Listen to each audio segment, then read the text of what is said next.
สวัสดีครับเพื่อนๆวันนี้เราจะมาแก้ปัญหาการใช้ถุงน้ำตาลกันนะครับพอดีผมเจอปัญหาว่าเวลาผมซื้อน้ำตาลมาเนี่ยแล้วเวลาใช้ผมต้อง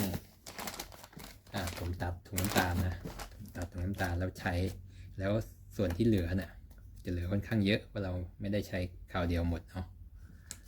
แล้ววิธีจัดเก็บเนี่ยส่วนใหญ่ก็อาจจะใช้ยางยืดนะครับเพื่อรัดเก็บไว้กันมดอะไรเข้าแต่สุดท้ายมดก็ยังเข้าได้อยู่ดีครับ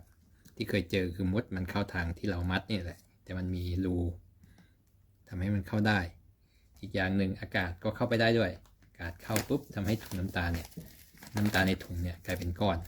วันนี้เราจะมาเสนอแนะวิธีแก้ปัญหาเหล่านี้นะครับโดยใช้ขวดพลาสติกเหลือใช้นะครับยี่ห้ออะไรก็ได้นะครับไม่จำกัดมาดูกันครับว่าเราจะแก้ปัญหากันยังไงกับถุงน้ำตาลที่เราซื้อมาเนาะแล้วเราซื้อใหม่เป็นถุงเก่าที่ผมใช้อยู่แล้วก็ตัดเลยตัดนี้โอเคนี่ก็เหมือนที่เราใช้ปกติเราจะตัดประมาณนี้แต่ทั่วไปเราจะยังยืดรัดแต่ว่าลมมันเข้าได้เราก็จะมาดูกันว่าเราจะทำยังไงแก้ปัญหายังไงใช้ขวดพลาสติกนะครับเหลือใช้ยี่ห้ออะไรก็ได้ตัดเอาเฉพาะปากตัวนี้ขอบปากซึ่งผมตัดตัวนี้ผมมีขวดหนึ่งตัดไว้แล้วประมาณนี้แล้วก็เอากรรไกรตัดให้มันสั้นลงเอาเฉพาะตัวขอบปากก็พอครับไม่ต้องกว้างมากให้มันเหลือปลายอยู่หน่อยหนึ่งก็พอครับโอเคตัดให้เรียบโอเคประมาณนี้ก็ได้มีปัญหาครับนี่ครับแล้ววิธีการของเราก็คือเราจะใส่ตัวนี้เข้าไปในปากถุงน้ำตาลกันแบบนี้ครับง่ายๆครับไม่ยากเลยครับ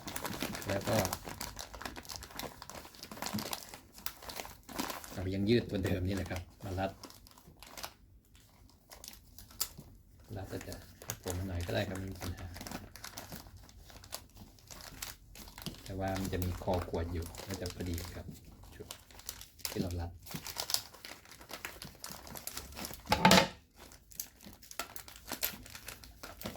ที่แน่นนะครับไม่ให้ลมเข้าหรือว่าอะไรก็ได้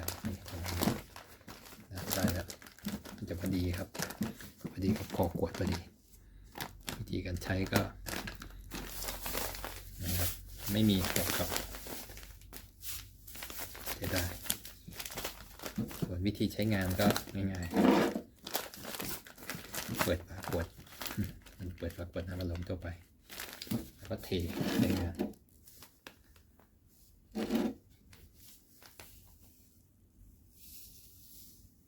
นี่ครับโอเคใช้ง่ายนะครับใช้ง่ายแล้วก็เก็บง่ายสามารถกันมดเข้าแล้วก็กันลมเข้าไปข้างในถุงกันน้ำตาลเป็นก้อนได้ด้วยครับเพราะว่าถ้าไม่มีลมก็เนี่ยน้ำตาลก็ไม่เป็นก้อนรัดแน่นครับเก็บไว้ได้ครับโอเคเสนอแนะวิธีใช้งานรีไซเคิล